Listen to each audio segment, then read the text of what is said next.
Tahimik ang hapon sa maliit na kanto, malapit sa inuupahan ni Ethan Reyes at Micaela Santos.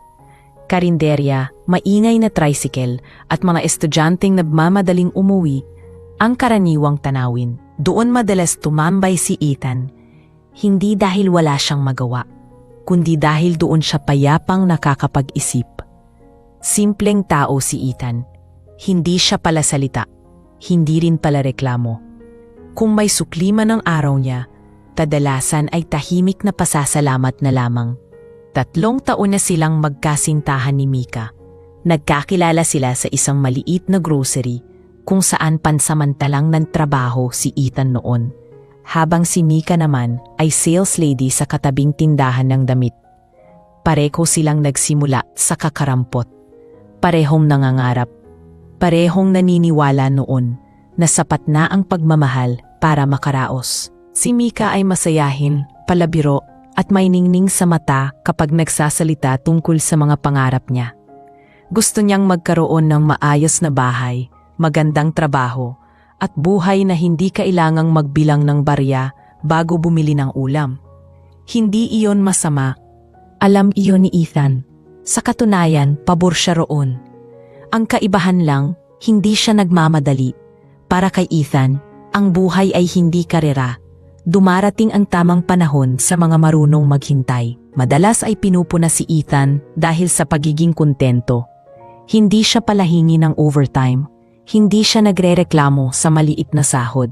At hindi rin siya palapost sa social media ng mga pangarap na tila kailangang ipagsigawan. Mas gusto niyang magbigay ng tahimik. Kapag may sobra, ibinibigay niya sa iba.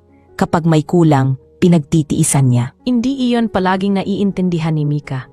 Habang tumatagal ang relasyon nila, unti-unting nararamdaman ni Mika ang bigat ng paghahambing. May mga kaibigan siyang nakapangasawa ng may sasakyan. May kakilala siyang nabibigyan ng mamahaling regalo. May mga kaklase siyang umaangat na sa buhay. At tuwing uuwi siya kay Ethan, makikita niya ang parehong simpleng mundo. Walang bago, walang bongga, walang yabang. Hindi naman masamang lalaki si Ethan. Maalaga siya, tapat, at palaging nariyan. Kapag may problema si Mika, nakikinig siya. Kapag pagod si Mika, tahimik lang siyang nagtitimpla ng kape. Kapag may kailangan, inuuna niya si Mika bago ang sarili. Pero para kay Mika, unti-unti, parang kulang iyon. Isang gabi, magkasama silang naglalakad pa uwi matapos ang mahabang araw ng trabaho. Tahimik ang paligid. Tanging ilaw ng mga poste ang gumagabay sa dahan. Si Mika ang unang nagsalita, parang may kinikimkim. Ethan, hanggang kailan ba tayo ganito? Hindi agad sumagot si Ethan. Hindi dahil wala siyang sagot, kundi dahil sanay siyang mag-isip muna bago magsalita. Ganito paano, tanong niya ng mahinahon. Yung sakto lang, yung araw-araw trabaho uwi. Walang plano, walang direksyon. Parang okay ka na sa ganito. Numiti si Ethan ng bahagya. Hindi pilit, hindi rin masaya. Isang ngiting may halong pag-unawa.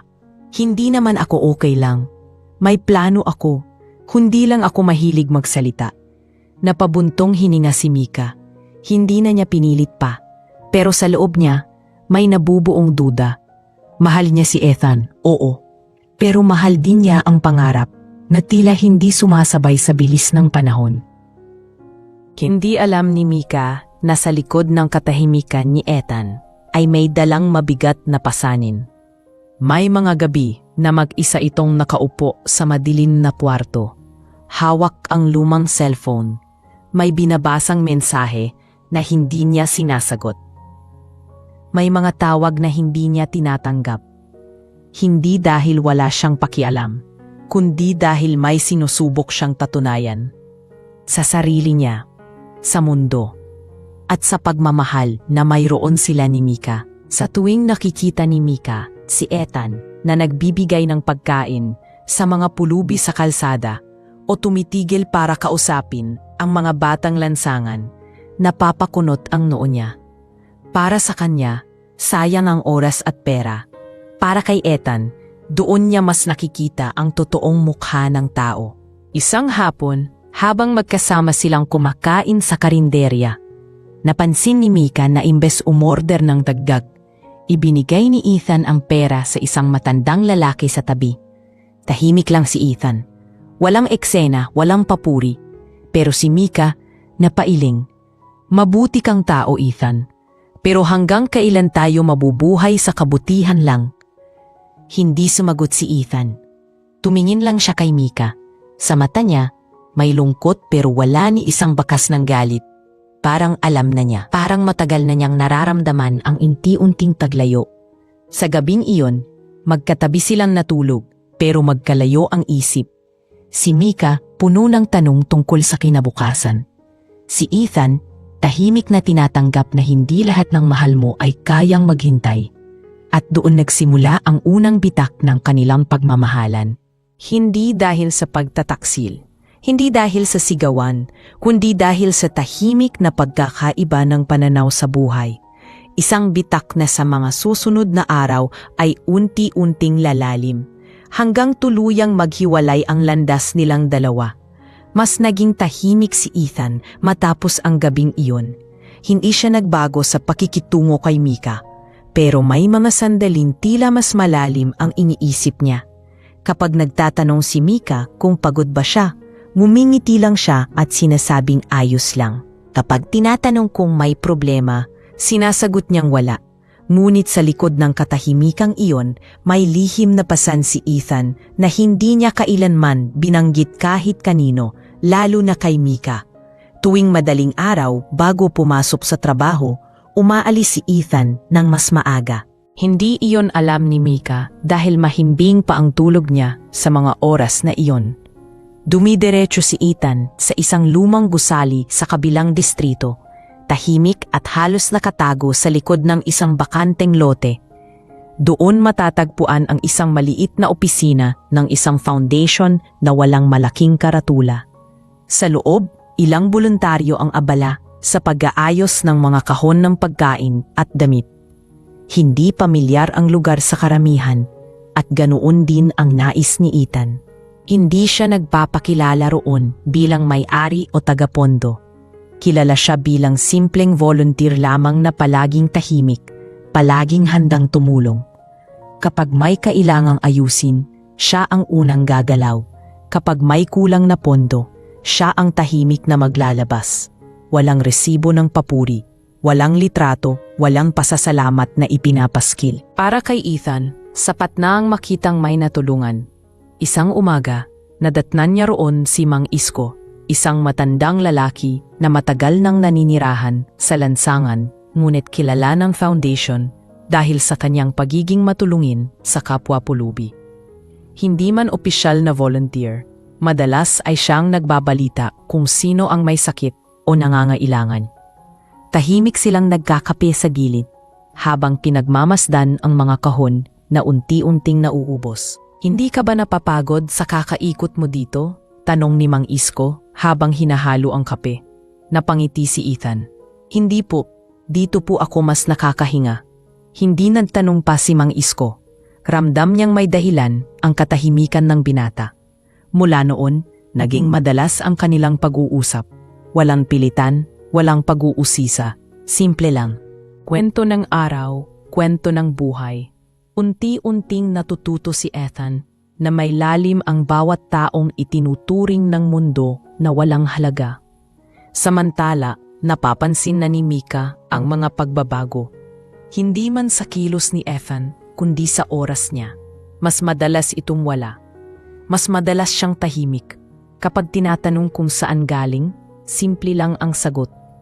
May inasikaso lang. Hindi nagsisinungaling si Ethan. Pero hindi rin niya sinasabi ang buong katotohanan.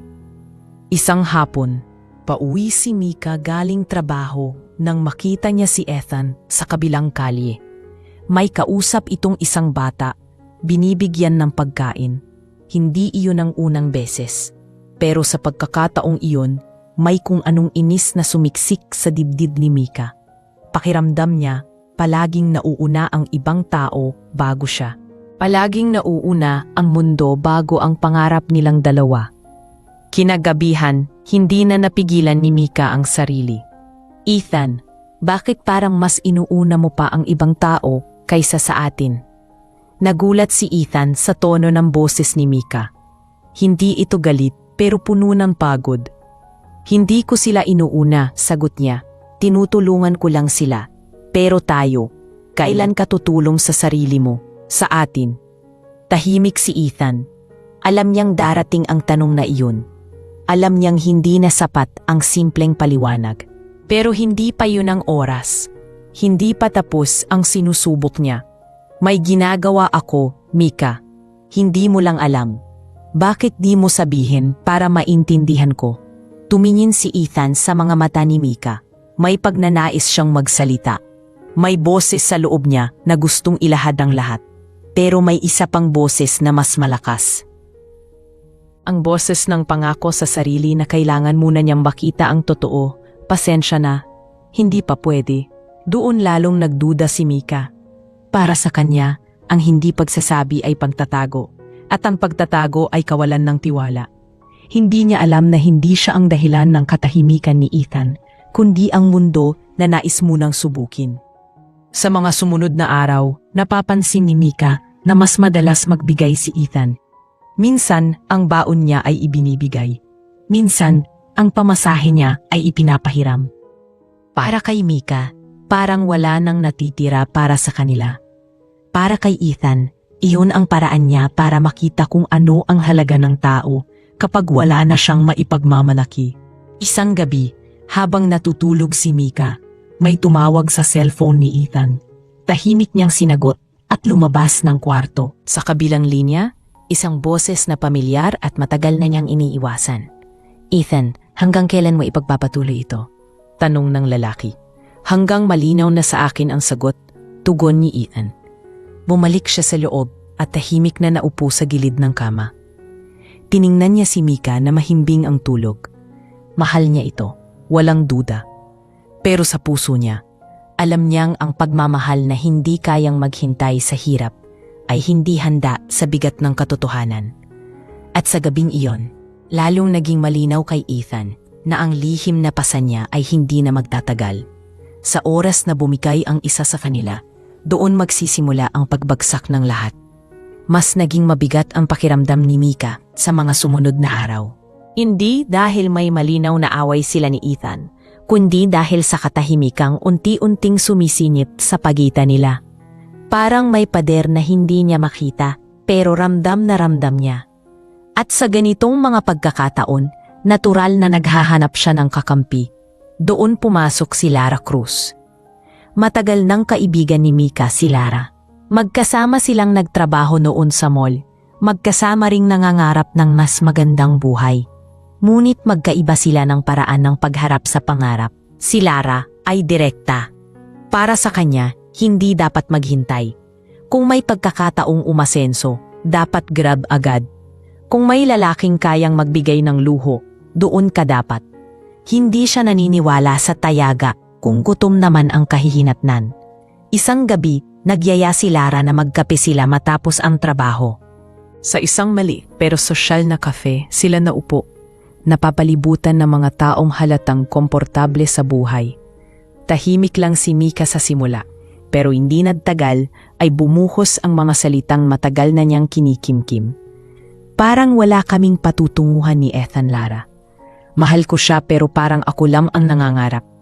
Mumiti si Lara, hindi nang may pang-aalo, kundi nang may kumpiyansan tila matagal na niyang inaantay ang ganitong pag-uusap.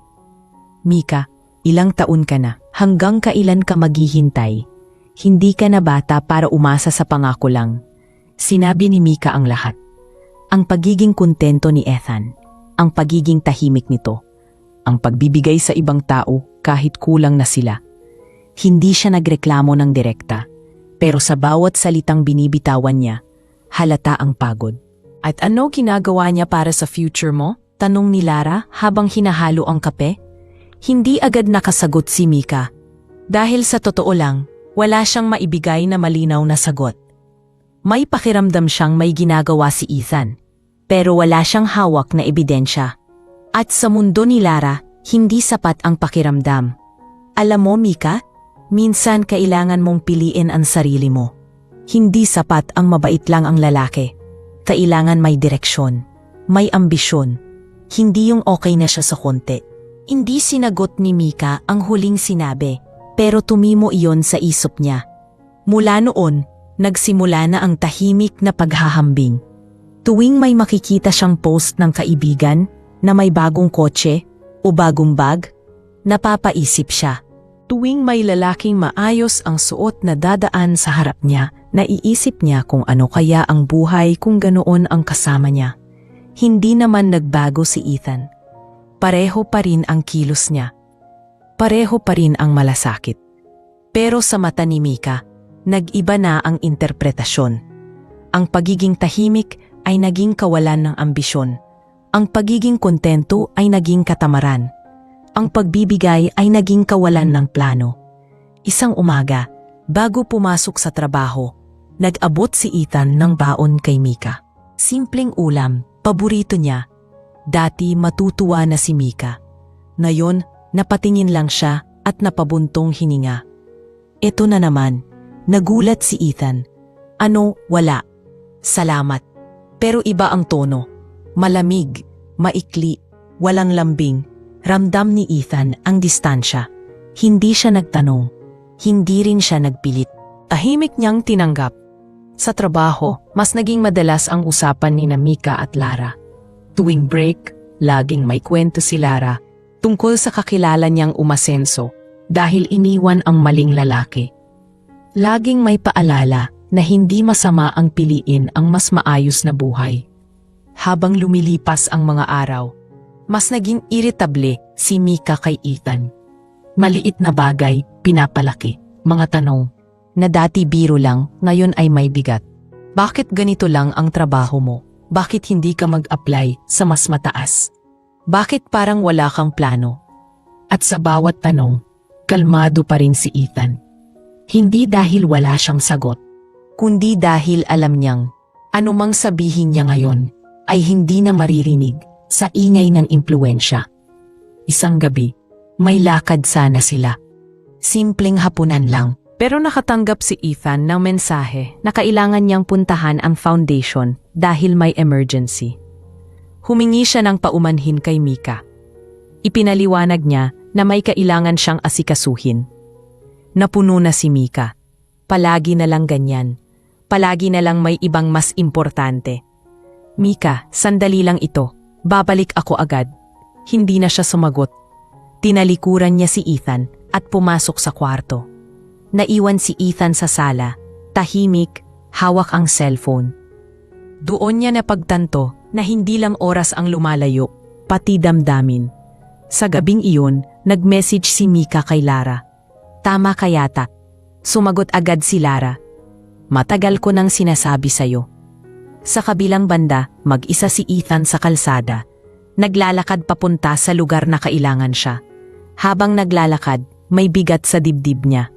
Hindi dahil sa pagod, kundi dahil sa pakiramdam na ang taong mahal niya ay unti-unti nang hinuhubog ng boses ng iba. Hindi niya sinisisi si Mika. Alam niyang mahirap ang maghintay. Alam niyang hindi lahat kayang unawain ang katahimikan. Pero sa loob niya, alam din niyang papalapit na ang sandaling kailangan ng may bumitaw.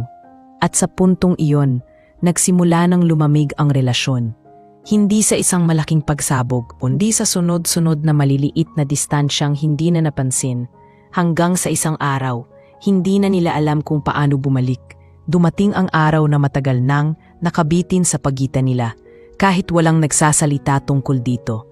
Ramdam ni Ethan ang bigat sa bawat galaw ni Mika. Ramdam niya sa paraan ng pagsagot, sa iwas na tingin, sa kawalan ng lambing na dati natural lamang. At ramdam din ni Mika na hindi na niya kayang ipagpatuloy ang isang relasyon na puno ng tanong at pagdududa. Isang hapon nagyaya si Mika na kumain sila sa karinderyang madalas nilang puntahan noon.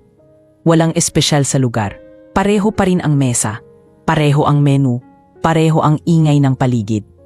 Ngunit iba na ang pakiramdam. Tahimik silang naglakad papunta roon. Walang hawakan ng kamay. Walang kwentuhan. Tanging ingay ng kalsada ang sumasalo sa katahimikan nilang dalawa. Umupo sila sa sulok na mesa. Umorder si Ethan ng paborito ni Mika gaya ng dati.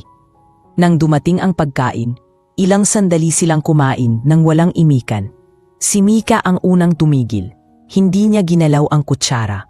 Huminga siya ng malalim, parang inaayos ang sarili bago magsalita. Ethan, kailangan na nating mag-usap. Alam ni Ethan. Sa tono pa lang ng boses ni Mika, alam na niya. Hindi siya nagulat. Hindi rin siya nagtanong kung tungkol saan. Tumango lang siya, kalmado, handang makinig. Pagod na ako, Ethan. Pagod na akong umasa na may mangyayari. Parang ako na lang ang may gustong umangat. Parang ikaw, okay ka na sa ganito. Hindi agad sumagot si Ethan. Tiningnan niya si Mika, hindi para kontrahin, kundi para intindihin. Sa loob niya, may kirot. Pero wala siyang galit. Okay lang, Mika. May ginagawa ako. May dahilan kung bakit ganito. Pero hindi mo sinasabi, ilang beses na kitang tinanong. Ilang beses na kitang hinintay. Hanggang kailan, Ethan? Hanggang kailan ako maghihintay sa hindi ko alam? Napayuko si Ethan. Alam niyang darating ang puntong iyon. At alam din niyang wala siyang maibibigay na sagot na magpapagaan sa loob ni Mika. Hindi pa. Kung hindi mo ako kayang pagkatiwalaan ngayon, hindi ko na alam ang sasabihin. Umangat ang boses ni Mika. Hindi sa galit, kundi sa lungkot. Hindi ito tungkol sa tiwala. Tungkol ito sa realidad. Hindi sapat ang pagmamahal kung palagi na lang kulang. Hindi ko na kayang mabuhay sa pangakong hindi ko nakikita. May sandaling gusto ni Ethan na magsalita. Sabihin ang totoo, ilahad ang lahat, tapusin ang pagdududa. Ngunit sa parehong sandali, naalala niya ang dahilan kung bakit niya sinimulan ang lahat ng ito. Ang makita kung sino ang mananatili kahit wala siyang maipagmamalaki at sa harap niya ngayon, malinaw na ang sagot. Kung yan ang nararamdaman mo, hindi kita pipigilan. Nagulat si Mika, parang inaasahan niyang ipaglalaban siya ni Ethan na magmamakaawa ito, na mangangako, ngunit wala. Tahimik lang si Ethan pero may bigat ang bawat salita. Ganun na lang ba yun? Hindi ko kayang maghawak ng taong ayaw nang humawak pabalik. Nanahimik si Mika, may kirot sa dibdib niya. Pero pinilit niyang patigasin ang sarili. Tumayo siya, kinuha ang bag at tumingin kay Ethan sa huling pagkakataon. Sana balang araw, matutunan mong mangarap ng mas malaki. Tumingin si Ethan sa kanya, may lungkot ngunit walang pagsisisi. Sana balang araw, matutunan mong maghintay. Walang sigawan, walang eksena. Walang luha sa mesa. Umalis si Mika, natuwid ang likod. Dala ang paniniwalang tama ang desisyon niya. Naiwan si Ethan sa karinderya, nakaupo, tahimik, habang unti-unting nauubos ang ingay sa paligid. Hindi siya umiyak, hindi rin siya nagalit. Ang naramdaman niya ay isang malalim na lungkot na parang matagal na niyang kilala. Para bang matagal na niyang inihanda ang sarili. Nagbayad siya, tumayo, at naglakad pa uwi mag-isa. Nadaanan niya ang mga lugar na dati magkasama sila ni Mika. Mga simpleng alaala. Hindi niya tinakbuhan. Hinayaan niyang dumaan sa isip niya ang lahat. At sa bawat hakbang, mas naging malinaw sa kanya na ang pagkawala ni Mika ay hindi pagtatapos, kundi simula ng mas mabigat na pagsubok. Pagdating niya sa inuupahan, tahimik ang kwarto. Wala na ang mga gamit ni Mika. Inalis na nito ang mga damit, ang mga litrato, ang mga alaala. Umupo si Ethan sa gilid ng kama. Doon niya naramdaman ang bigat ng katahimikan. Hindi dahil mag-isa na siya, kundi dahil tuluyan nang nabasag ang paniniwalang sapat ang pagmamahal, kung hindi pareho ang hinaharap na tinitingnan. Kinabukasan, maagang umalis si Ethan. Hindi na siya dumiretso sa trabaho. Sa halip, naglakad siya patungo sa lugar na matagal na niyang iniiwasan. Ang kalsadang masikip, marumi, at puno ng mga taong tila kinalimutan ng mundo.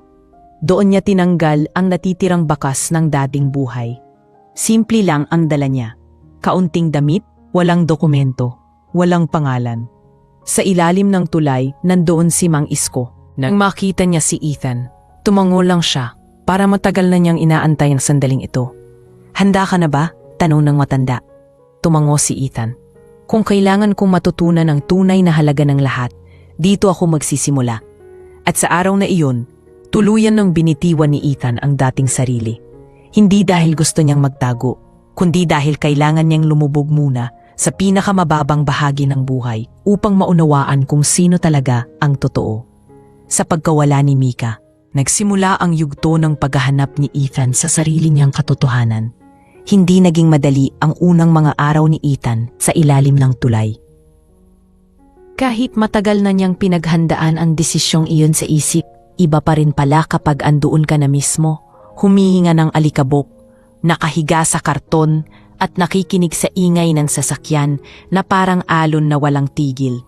Sa unang gabi pa lang, ramdam na niya ang lamig na hindi kayang itaboy ng manipis na damit. Wala na ang komportableng kama, wala na ang tahimik na kwarto. Ang meron na lang ay isang espasyong hinahati ng mga taong bawat isa ay may sariling sugat na hindi nakikita ng mundo. Tinuruan siya ni Mang Isko kung saan maaaring makakuha ng pagkain, kung paano umiwas sa gulo, at kung sino ang dapat lapitan kapag may sakit o pangangailangan. Hindi siya tinanong ng matanda kung bakit niya piniling mapunta roon. Parang sapat na ang presensya ni Ethan para maintindihan na may dahilan ang lahat. Sa unang linggo, halos hindi makatulog si Ethan. Sanay ang katawan niya sa maayos na oras sa tahimik na paligid. Dito, bawat tunog ay babala. Bawat yabag ay posibleng panganib. May mga gabi na may nagtatalo, may nag-aaway, may bigla na lang sisigaw sa gitna ng dilim. Natutunan niyang maging alerto kahit pagod. Natutunan niyang matulog nang nakapulupot ang sarili, parang proteksyon laban sa mundo. Ang gutom ay isa sa pinakamahirap tiisin. May mga araw na sapat ang nakukuha niya, may mga araw na wala. Kapag may sobra, ibinabahagi ni Mang Isko. Kapag kulang, nagtitiis silang dalawa. Doon unang naramdaman ni Ethan ang bigat ng tunay na kahirapan. Hindi yung kakulangan lang sa pera, kundi yung pakiramdam na wala kang kasiguruhan sa susunod na oras. May mga dumadaan na hindi man lang sila tinitingnan. May mga dumadaan na napapakunot ang noo. Parang kasalanan nilang naroon sila. May ilan na nagbibitiw ng salita, mapanghusga, mapanakit. Sa una, masakit. May bahagi sa loob ni Ethan na gustong sumagot, gustong ipaalala na tao rin siya. Ngunit pinili niyang manahimik, hindi dahil mahina siya, kundi dahil gusto niyang maintindihan ang bigat ng bawat salitang ibinabato ng mundo. Isang araw, may batang lumapit sa kanya. Nag-abot ng tinapay, mumiti at tumakbo palayo. Doon niya naramdaman ang kakaibang init sa dibdib. Isang simpleng kilos, pero sapat para ipaalala sa kanya na may kabutihan pa rin kahit sa gitna ng kawalan. Hindi lahat ay bulag. Hindi lahat ay mapanlait. Kasama si Mang Isko, natutunan ni Ethan ang mga kwento ng mga taong nasa lansangan. May dating guro, may dating manggagawa, may pamilyang iniwan, may pamilyang nawala. Hindi sila pare-pareho ng dahilan, pero pare-pareho silang iniwan ng sistema.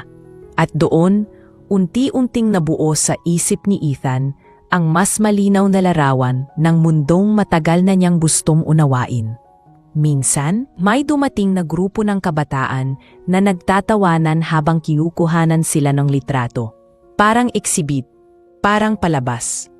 Nakaramdam ng hiya si Ethan, pero pinigilan niya ang sarili. Tumingin siya kay Mang Isko, na kalmado lang, parang sanay na. Doon niya napagtanto na ang dignidad ay hindi nawawala kahit ninanakaw ng iba. Nasa loob iyon, at kung pipiliin mong panghawakan, walang makakakuha. Habang lumilipas ang mga linggo, nagbago ang galaw ni Ethan. Mas naging matibay ang katawan, mas naging tahimik ang isip. Hindi na siya nagugulat sa gutom. Hindi na siya natitinag sa pangmamaliit. Sa halip, mas naging malinaw ang kanyang prinsipyo. Nakikita niya kung sino ang tumutulong nang walang kapalit at kung sino ang nagbibigay para lang makita. Nakikita niya kung sino ang tunay at kung sino ang nagpapanggap. Sa isang maulang gabi, nagkasakit si Mang Isko. Nilagnat ito, nanginginig sa lamig. Walang pera para sa gamot, walang ospital na handang tumanggap. Ginamit ni Ethan ang natitirang lakas at kaalaman niya. Naghaplos siya ng noo, naghanap ng mainit na tubig, nagbantay buong gabi. Hindi siya umalis, hindi siya nagreklamo.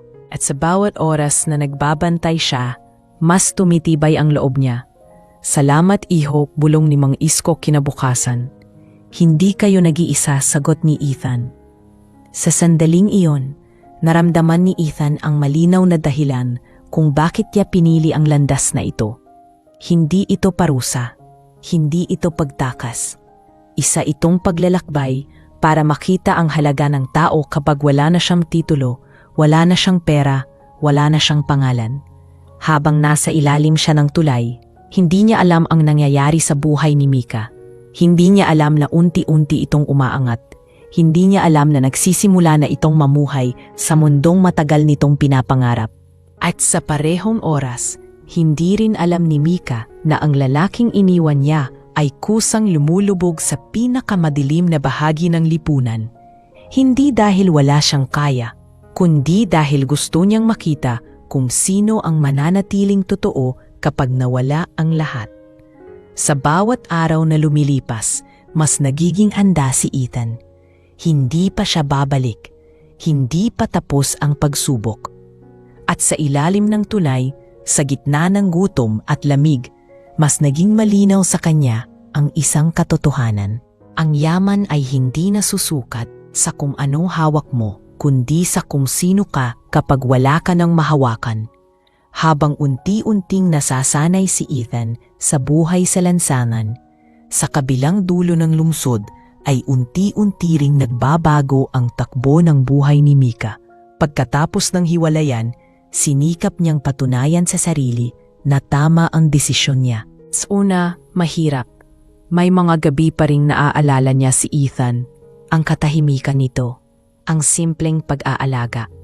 Pero tuwing pumapasok ang panghihinayang, pinipigilan niya ang sarili. Paulit-ulit niyang sinasabi sa isip na kailangan niyang unahin ang sarili at ang kinabukasan. Sa tulong ni Lara, mas naging bukas si Mika sa mga bagong oportunidad. Tinulungan siya nitong mag-ayos ng resume, maghanap ng mas maayos na trabaho, at makihalubilo sa mga taong may koneksyon. Hindi nagtagal. Natanggap siya sa isang kumpanya na mas mataas ang sahod kumpara sa dati. Hindi man agad marangya, sapat para maramdaman niya ang kaibahan. May maayos na opisina, may aircon, may pakiramdam ng pag-angat. Unti-unti, nagbago ang pananamit ni Mika. Mas maayos, mas elegante. Hindi na siya bumibili ng tig-100 pisong damit. Natuto siyang mag-ipon para sa mas maganda. At sa bawat bagong gamit, may kakaibang kumpiyansa na bumabalot sa kanya. Para bang bawat hakbang palayo sa dating buhay ay patunay na tama ang pinili niya. Sa trabaho, nakilala niya si Adrian, isang kliyente ng kumpanya. Maayos magsalita, magalang, at halatang sanay sa mundo ng negosyo. Madalas silang mag-usap tungkol sa trabaho hanggang sa naging personal ang usapan. Hindi nagtagal, naging malinaw ang intensyon ni Adrian. Hindi siya nagmadali, hindi siya namilit, pero malinaw na kaya niyang ibigay ang mga bagay na matagal nang pinapangarap ni Mika. Naging mas madalas ang paglabas ni Mika, mga restaurant na dati pinapangarap lang. Mga lugar na dati nakikita lang sa social media. Sa bawat bagong karanasan, mas pinipilit niyang kalimutan ang nakaraan. Kapag may bumabang alaala ni Ethan, tinatabunan niya iyon ng kasalukuyan. Ngunit kahit paunti-unting gumagaan ang buhay niya, may mga sandaling hindi niya maiwasang makaramdam ng kakaibang lungkot. Lalo na kapag mag-isa siya, kapag tapos na ang ingay, kapag wala na ang mga taong pumupuno sa oras niya. Doon niya nararamdaman ang isang uri ng katahimikan na hindi niya maipaliwanag. Isang gabi, habang nag-aayos siya para sa isang corporate dinner, napatingin siya sa salamin. Maayos ang itsura niya, propesyonal, kumpiyansa. Pero sa likod ng itsurang iyon, may bahagyang pagod sa mga mata niya. Parang may tanong na hindi masagot ng kahit anong tagumpay. Sa hapunang iyon, ipinakilala siya ni Adrian sa mga kaibigan nito. Mga taong sanay sa luho, sa usapan ng negosyo, sa bilis ng mundo. Tinanggap siya ng maayos. Pinuri ang kanyang trabaho, ang kanyang galing. Sa sandaling iyon, ramdam ni Mika na nasa tamang lugar na siya. Ito ang mundong gusto niyang pasukin. Mundo na hindi kailangang maghintay. Pag-uwi niya ng gabing iyon, dumaan siya sa isang kalsadang dati, madalas nilang lakaran ni Ethan. Saglit siyang napatingin sa gilid, parang may hinahanap. Ngunit wala. Walang bakas ng nakaraan. Pinilit niyang ngumiti at ipinagpatuloy ang paglalakad. Sa mga sumunod na linggo, mas naging abala si Mika. Mas tumaas ang responsibilidad sa trabaho. Mas naging formal ang pakikitungo niya sa mga tao. Natuto siyang magpakitang masaya kahit pagod. Natuto siyang magtago ng lungkot sa likod ng tagumpay. Minsan, may nakita siyang isang pulubi sa tabi ng bangketa. Saglit siyang natigilan, may bahagyang pagkakahawig kay Ethan, kumabog ang dibdib niya. Ngunit mabilis niyang iniwas ang tingin, inalala niya ang mga sinabi ni Lara, na hindi dapat bumalik sa nakaraan, na hindi dapat manghinayang. Nagbigay siya ng barya at naglakad palayo, hindi na lumingon. Sa loob niya, may tinig na nagtanong kung nasaan na kaya si Ethan, kung ano na ang ginagawa nito. Ngunit hindi niya sinagot ang tanong. Ayaw niyang alamin. Para sa kanya, mas madali ang hindi malaman kaysa harapin ang posibilidad na mali siya. Habang umaangat ang buhay ni Mika, unti-unti ring tumitigas ang puso niya. Hindi dahil masama siya, kundi dahil natutunan niyang protektahan ang sarili mula sa pagdududa. Pinili niyang maniwala na ang pag-angat ay katumbas ng kaligayahan, na ang tagumpay ay sapat na kapalit ng katahimikang nawala. Hindi niya alam na sa parehong lungsod, sa ilalim ng tulay, ang lalaking iniwan niya ay mas lalong lumalalim ang pagkaunawa sa mundo. Hindi niya alam na ang katahimikang na hinahanap niya ay unti-unting hinuhubog sa kahirapan. At hindi niya alam na darating ang araw na muli silang magtatagpo sa isang lugar na hindi niya inaasahan. Sa isang pagkakataong babaligtad sa lahat ng paniniwala niya, lumipas ang ilang buwan na tila walang hanggan para kay Ethan. Sa ilalim ng tulay, sa gitna ng gutom at lamig, natutunan niyang makinig sa mundo ng walang ingay ng pangalan at estado. Ngunit dumating ang araw na may kumalabit sa nakaraan niyang matagal niyang isinantabi. Isang umaga, habang tahimik siyang nakaupo sa gilid ng bangketa kasama si Mang Isko, may lalaking nakaayos ng simple ngunit halatang may disiplina sa kilos ang lumapit. Hindi ito nagbigay ng limos, hindi rin nagtanong. Tumigil lang ito sa harap ni Ethan at tumingin sa kanya na parang matagal na siyang kilala. Ethan Reyes, mahinang sabi ng lalaki. Hindi gumalaw si Ethan, hindi dahil nagulat siya, kundi dahil matagal na niyang inaantay ang sandaling iyon. Tumayo siya at tumango, parang kumpirmasyon. Handa ka na bang umuwi? Tanong ng lalaki. Saglit na tumingin si Ethan kay Mang Isko. Sa mga mata ng matanda, walang tanong, walang panghihinayang, tanging pag-unawa. Parang alam nito na ang paglalakbay na iyon ay may hangganan din. Kung oras na, sagot ni Ethan. Dinala siya sa isang sasakyan na hindi marangya sa panlabas, ngunit tahimik at maayos sa loob. Habang umaandar, nakatanaw si Ethan sa bintana. Hindi niya naramdaman ang pananabik. Ang naramdaman niya ay kahandaan. Hindi siya bumabalik para ipakita ang sarili. Bumabalik siya para tapusin ang isang siklong kailangan munang simulan sa ilalim. Sa isang pribadong lugar sa labas ng lungsod, naghihintay ang lalaking matagal na niyang iniiwasan, si Victor Reyes, ang ama niyang bihirang makita, ngunit kailanman ay hindi nawala sa anino ng buhay niya. Tumayo ito nang pumasok si Ethan, walang yakap, walang sermon, isang mahabang tinginan lamang, pumunang bigat ng mga taong hindi kailangan sabihin. Hanggang kailan mo sana balak ipagpatuloy ito? Tanong ni Victor. Hindi galit, hindi rin malamig. Hanggang malinaw na sa akin kung ano ang mahalaga, sagot ni Ethan. Tumango si Victor. Hindi niya kinontra ang desisyon ng anak. Hindi niya ito pinigil noon. At hindi rin niya ito pipigilan ngayon. Sa halip, inilatag niya ang katotohanan na matagal nang naghihintay. Ang Reyes Group ay nasa yugto ng malaking pagbabago. Maraming mata ang nakatingin. Maraming gustong pumalit. At kailangan ko ng taong hindi madaling silawin ng pera. Tahimik na nakinig si Ethan. Hindi siya nagtanong. Alam niya na ang pagbabalik na ito ay hindi regalo, kundi responsibilidad. Hindi kita ibinabalik para maghiganti, Ethan. Ibinabalik kita para maging handa. Hindi ako maghihiganti, sagot ni Ethan. Hindi iyon ang dahilan kung bakit ako bumalik. Sa mga sumunod na araw, hindi agad lumantad si Ethan sa publiko. Hindi siya nagpakilala bilang tagapagmana. Sa halip, pumasok siya sa mga opisina bilang karaniwang empleyado. Nakinig siya sa mga pulong. Sinuri niya ang mga numero. Kinausap ang mga tao sa ibaba at sa itaas. Tahimik siyang nag-obserba. Gaya ng ginawa niya sa lansangan, pinili niyang unawain muna bago magsalita. Si Attorney Ramon Uy ang naging gabay niya sa legal at corporate na bahagi ng pagbabalik. Ipinaliwanag nito ang mga hakbang na kailangan, ang tamang oras at ang mga posibleng epekto. Hindi minadali ni Ethan ang kahit ano. Alam niyang ang biglaang pagbubunyag ay maaaring makasira, hindi lang sa kanya, kundi sa mga taong nadamay sa nakaraan niya. Sa gabi, mag-isa si Ethan sa kwartong pansamantalang tinirhan niya.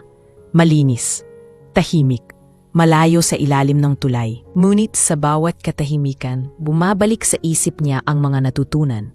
Ang mga mukha, ang mga kwento, ang dignidad na nakita niya sa gitna ng kahirapan. Hindi niya iyon iniwan sa kalsada. Dala-dala niya iyon pabalik.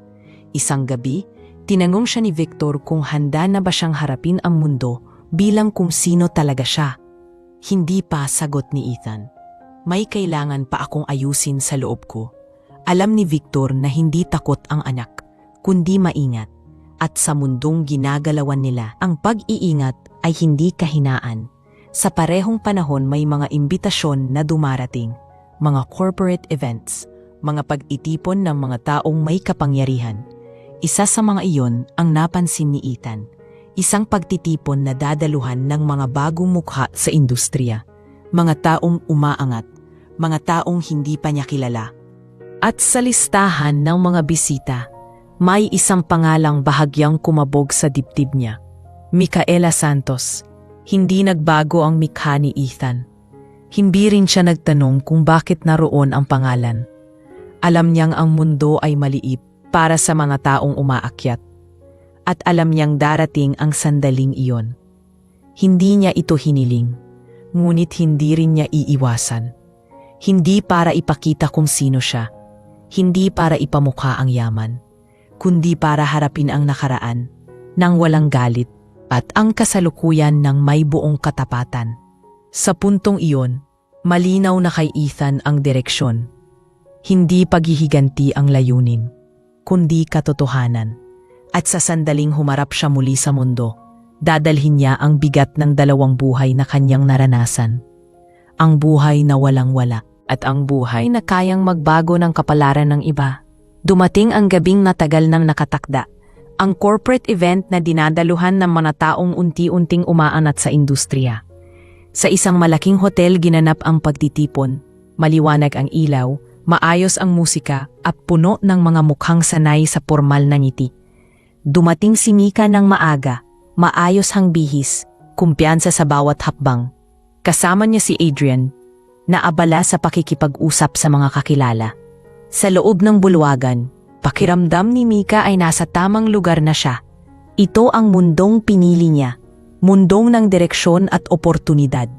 Habang naglilibot siya, may mga bumabati, may mga nagpapakilala. Naging pamilyar na sa kanya ang ganitong eksena. Sanay-nay siya sa palitan ng pangalan at posisyon. Ngunit sa kabilang panig ng bulwagan, tahimik na pumasok si Ethan. Simple ang suot niya, Hindi mapang-agaw pansin, ngunit maayos ang tindig. Walang yabang, walang palamuti. Parang sinadya niyang huwag maging sentro ng atensyon. Kasama niya si Atty. Ramon, na paminsan-minsan ay tinatawag ng ilang tao para bumati. Hindi agad napansin ni Mika si Ethan. At kahit pamapadaan man ang tingin niya, hindi niya ito nakilala.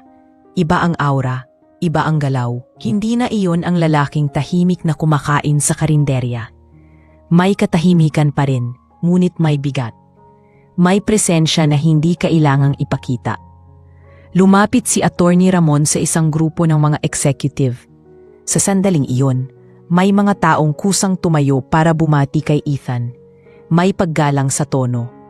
May pagkilala sa kilos. Hindi siya ipinakilala bilang tagapagmana, ngunit halata ang respeto. Tahimik lang si Ethan, nakikinig, sumasagot kung kinakailangan. Hindi siya nagmamadali, hindi rin siya nagpapaliwanag. Sa kabilang banda, napansin ni Mika ang kakaibang galaw sa paligid. May mga taong biglang tumitigil sa usapan kapag dumaraan ang lalaking iyon. May mga bahagyang pagyuko, may mga ngiting may halong pag-iingat. Nakaramdam siya ng kakaibang kutob. Hindi pamilyar, ngunit hindi rin estranghero. Habang papalapit siya sa mesa ng mga inumin, muntik na silang magkasalubong. Nagkasabay ang tingin nila. Sa isang iglap, parang huminto ang oras para kay Ethan. Nandoon ang pamilyar na mukha, ang matang minsang puno ng tanong at pangarap. Ngunit para kay Mika, isa lamang siyang lalaking hindi niya kilala. Tumingin siya saglit, magalang, walang emosyon at nagpatuloy sa paglakad. Hindi kumurap si Ethan. Hindi siya nasaktan. Hindi rin siya natuwa. May kakaibang kapayapaan sa loob niya. Ang sandaling iyon ang patunay na malayo na ang narating nilang dalawa. Hindi lang sa estado, kundi sa pagkakakilala. Maya-maya lumapit si Adrian kay Mika. May halong pagkamangha sa boses. Kilala mo ba yung lalaking kausap ni Ate Ramon? Sumunod ang tingin ni Mika. Hindi. Bakit tahimik sandali si Adrian? Mukhang nag-iingat sa sasabihin. Hindi ko rin siya kilala, pero halata mo may bigat. Parang lahat maingat kapag nandyan siya. Napakunot ang noo ni Mika. Muli niyang tiningnan si Ethan. May kung anong pamilyar sa postura, sa katahimikan, sa paraan ng pagtayo. Parang may alaala na gustong umangat pero pinipigilan ng isip. Lumapit si Lara sa kanila, dalang isang baso ng alak. Uy, Mika, ang daming bigating tao dito ha? Yung isa doon, ang tahimik, parang may something. Sino? Tanong ni Mika. Yung nakasimple lang. Pero tingnan mo, parang lahat may respeto. Hindi sumagot si Mika. Sa halip, may bahagyang kabog sa dibdib niya. Hindi niya maintindihan kung bakit. Pinilit niyang iwaksi ang pakiramdam. Marami lang siguro siyang iniisip. Sa kabilang dulo, narinig ni Ethan ang pangalan ni Mika sa isang usapan. Hindi siya lumingon. Hindi siya nakiusyoso. Ngunit malinaw sa kanya na ang mundo ay unti-unting nagtatagpo muli ang kanilang mga landas. Hindi niya ito hiniling, ngunit hindi rin niya iiwasan. Isang executive ang lumapit kay Ethan at inimbitahan siya sa isang maliit na pulong sa gilid ng bulwagan. Tumango siya at sumunod. Habang nag-uusap sila, dumaan si Mika sa di kalayuan. Nakita niya kung paano mafinig ang mga tao kay Ethan. Walang interruption, walang pagtatawa. Lahat nakatutok. Doon siya nakaramdam ng bahagyang pagdududa. Sino ba talaga ang lalaking iyon? Habang papalapit ang gabi sa gitna, mas naging malinaw ang obserbasyon ni Mika. Hindi siya makatingin ng matagal, ngunit hindi rin niya maiwasang silipin. Parang may tinig sa loob niya na nagsasabing may mali sa hindi niya nalalaman. Sa pagtatapos ng event, nagkasabay sila sa labasan. Muling nagkatinginan. Sa pagkakataong ito, bahagyang tumango si Ethan bilang pagbati. Walang ngiti, walang pahiwatig. Isang simpleng pagkilala. Napagkamalan iyon ni Mika bilang formalidad. Tumango rin siya pabalik, magalang, walang alaala.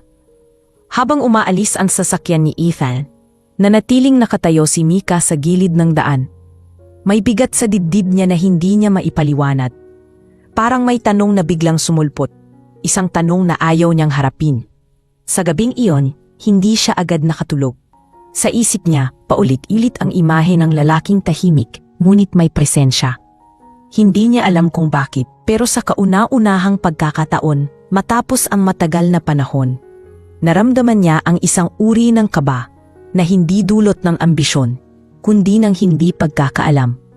At sa katahimikan ng gabi, unti-unting nabuo ang duda na baka may mga katotohanang matagal na niyang nilampasan. Hindi na matahimik si Mika matapos ang gabing iyon. May kung anong gumugulo sa isip niya.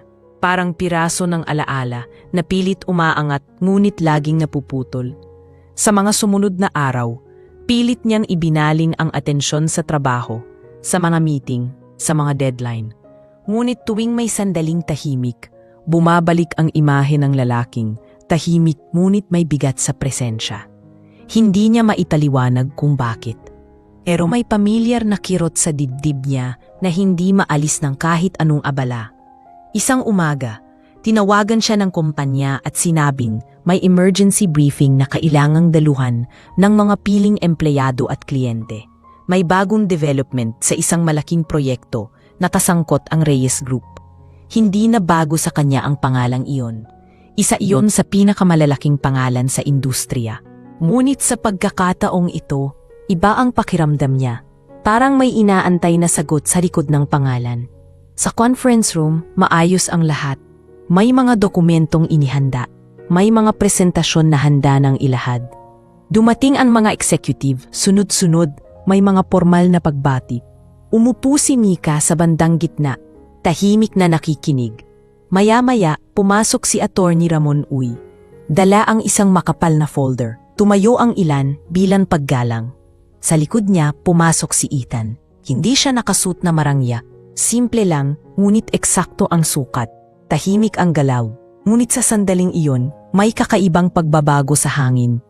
Parang may biglang umayos sa lahat.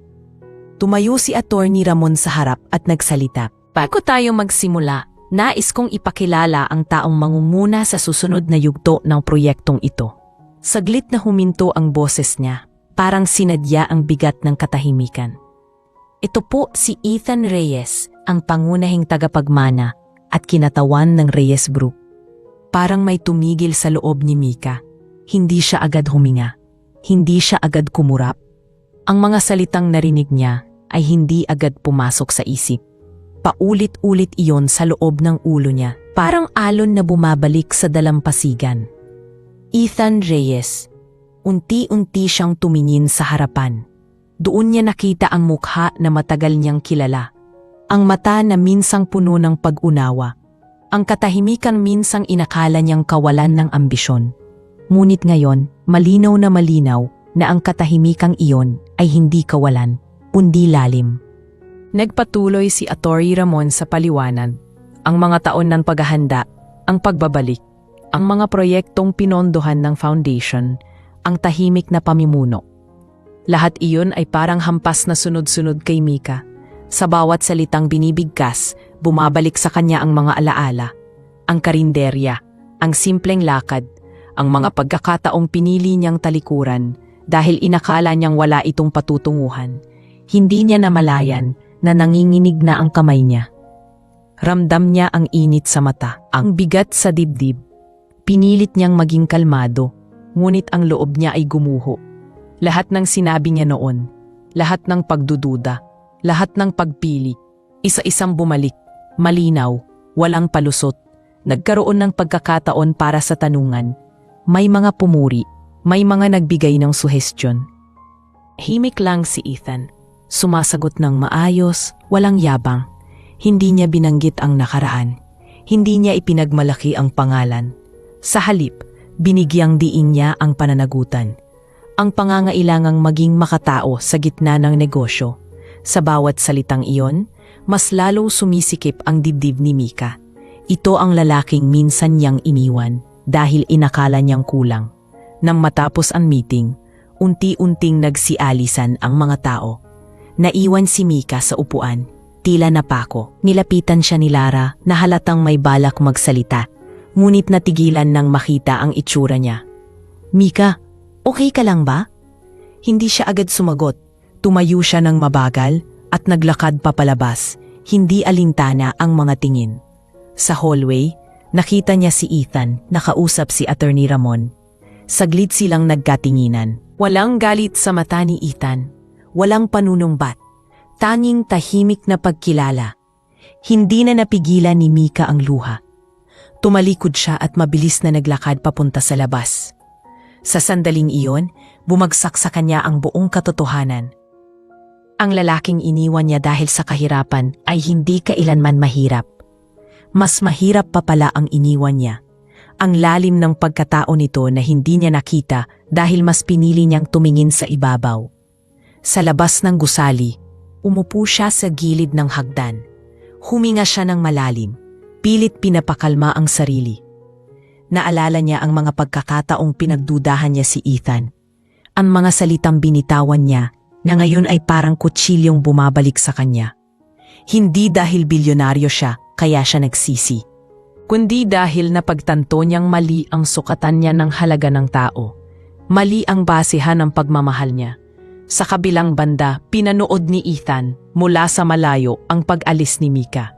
Hindi siya sumunod, hindi siya nagmadali. Alam niyang ang katotohanan ay may sariling bigat na kailangang buhatin ng bawat isa. At alam niyang sa punting iyon, nagsisimula pa lamang ang tunay na pagsisisi ni Mika. Hindi bilang dating nobya, kundi bilang isang taong kailangang harapin ang sariling desisyon. Hindi agad naglaho ang bigat sa dibdib ni Mika matapos ang pagbubunyag. Sa mga sumunod na araw, bawat galaw niya ay parang mabigat. Bawat desisyon ay may kasamang pag-aalinlangan. Sa trabaho, nagagawa pa rin niyang gampanan ang responsibilidad. Ngunit sa bawat sandaling may katahimikan, bumabalik ang mga alaala. Hindi na niya kayang ikubli sa sarili ang katotohanang mali ang naging sukatan niya ng halaga. Hindi pera ang pinagsisihan niya, kundi ang pagtalikod sa isang taong pinili niyang husgahan bago unawain. Isang gabi, naglakad si Mika sa parehong kalsadang minsang tinahak nila ni Ethan. Hindi niya alam kung bakit siya napunta roon. Marahil ay hinahanap niya ang sarili niya sa lugar na pinagmulan ng lahat. Sa karinderyang dati nilang pinupuntahan, umupo siya sa parehong mesa. Pareho ang ilaw, pareho ang ingay, ngunit wala na ang dating pakiramdam. Dito niya napagtanto na ang mga alaala ay hindi basta binubura ng tagumpay. Lalo lamang silang luminaw kapag huli na. Kinabukasan, nagpasya siyang humingi ng tawad. Hindi para bumalik sa nakaraan, kundi para akuin ang pagkakamali. Hindi madali ang desisyon. Alam niyang may posibilidad na hindi siya patatawarin.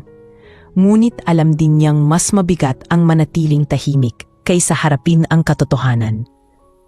Humingi siya ng tulong kay Attorney Ramon upang maiparating ang mensahe. Hindi siya humingi ng pabor. Humingi lang siya ng pagkakataong makausap si Ethan. Makalipas ang ilang araw, dumating ang sagot. May maikling oras na maaaring magtagpo sila sa isang tahimik na lugar. Walang media, walang saksi. Nagkita sila sa isang maliit na cafe na malayo sa ingay ng lungsod. Dumating si Ethan ng maaga, gaya ng dati.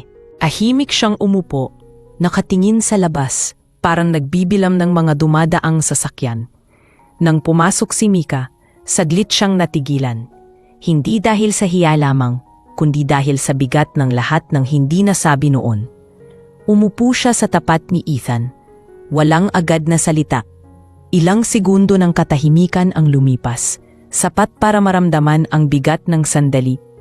Si Mika ang unang nagsalita. Mababa ang boses, nanginginig, ngunit buo ang loob. Ethan, pasensya na kung bigla. Hindi ko alam kung saan magsisimula. Tumango si Ethan, hindi nagmamadali. Makinig ka muna, sabi ng tingin niya. Alam ko na ngayon kung gaano ako naging mali. Hindi kita iniwan dahil hindi kita mahal.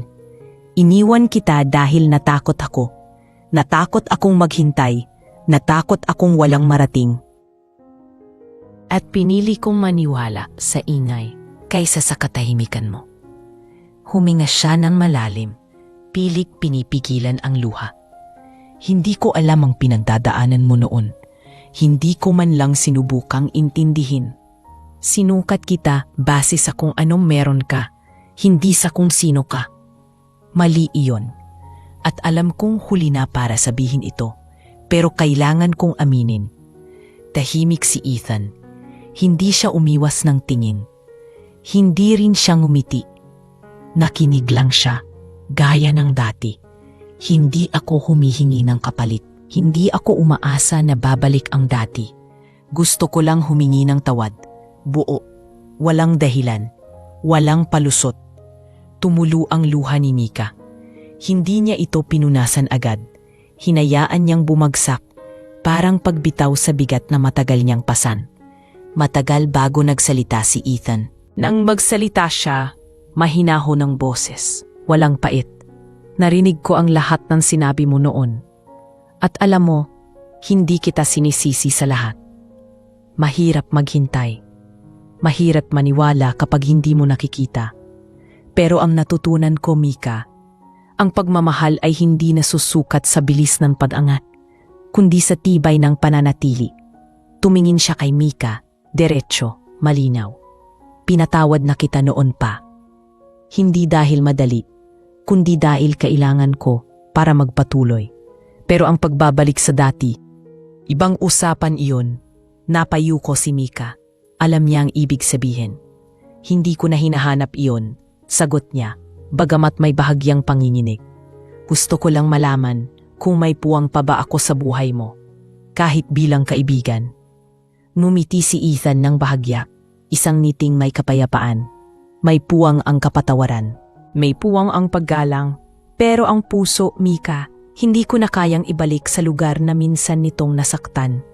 Hindi dahil galit ako, kundi dahil natuto na akong pahalagahan ang sarili ko. Tumango si Mika, pilit tinatanggap ang sagot. Masakit, ngunit malinaw, at sa unang pagkakataon, naramdaman niya ang bigat ng tunay na kahihinatnan ng mga desisyong minadali. Tumayo sila, walang yakap, walang pangakong muli. Isang tahimik na paalam. Bago umalis si Mika, kumarap siya kay Ethan at nagsalita sa tinig na mas buo kaysa kanina. Salamat sa katotohanan at salamat sa leksyon. Tumango si Ethan bilang tugon. Habang papalayo si Mika, hindi siya nilingon ni Ethan.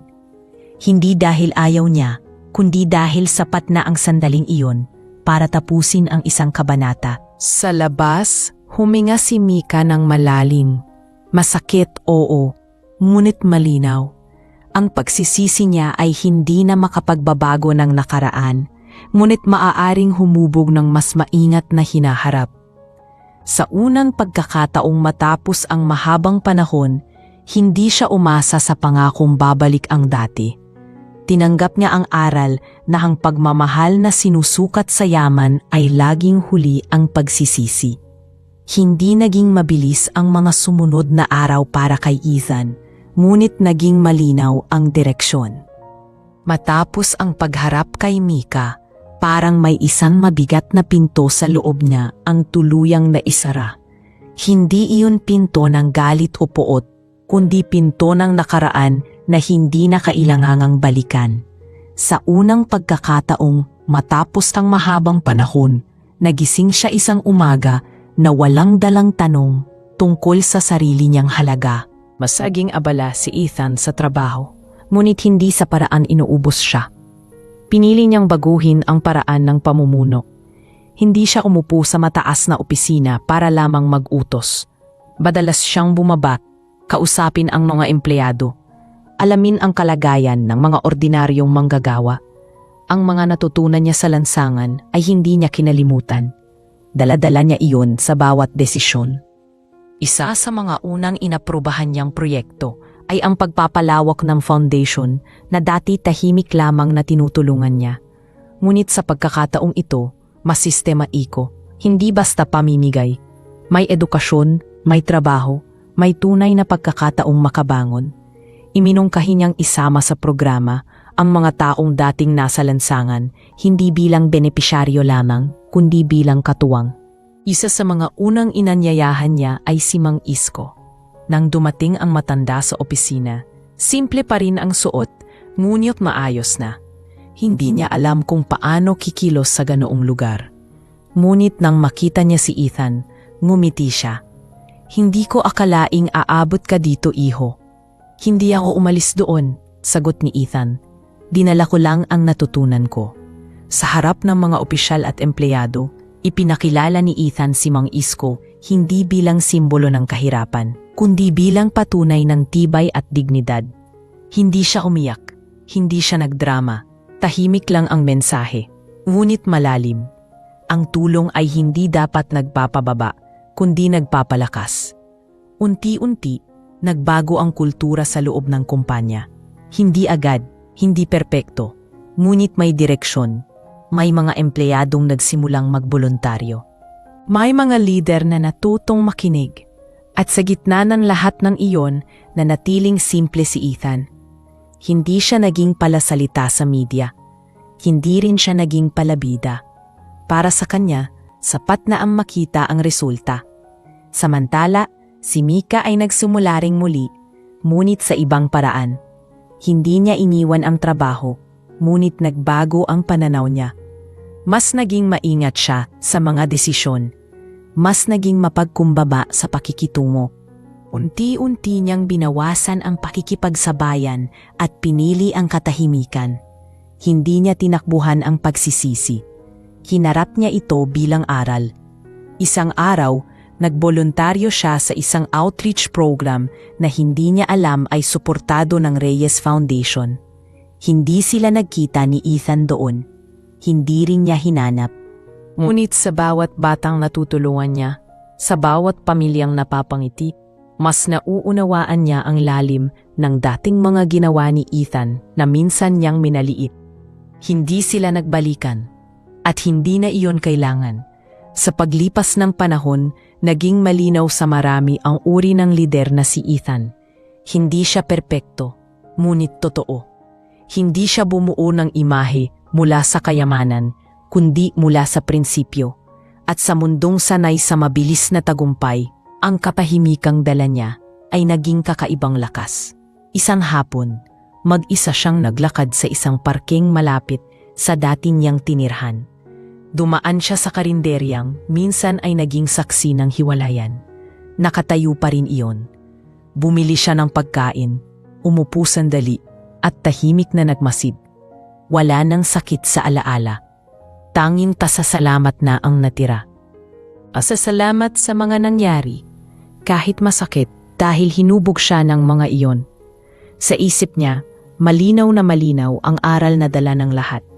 Ang tunay na yaman ay hindi nasusukat sa kung gaano kalaki ang kaya mong bilhin, kundi sa kung gaano kalawak ang kaya mong unawain. Ang tunay na pagmamahal ay hindi nasusubok sa ginhawa, kundi sa pananatili sa hirap. At ang tunay na halaga ng tao ay hindi makikita sa kung anong hawak niya ngayon, kundi sa kung sino siya kapag wala na siyang maipagmamalaki. Habang papalubog ang araw, tumayo si Ethan at naglakad palayo. Hindi bilang bilyonaryo, hindi bilang dating pulubi, kundi bilang isang taong buo na ang pagkakakilala sa sarili. At sa likod niya, naiwan ang isang kwento na tahimik ngunit malinaw ang mensahe. Na huwag sukatin ang tao sa kasalukuyang estado lamang. Dahil minsan, ang pinipiling balewalain ay siyang may pinakamalalim na halaga.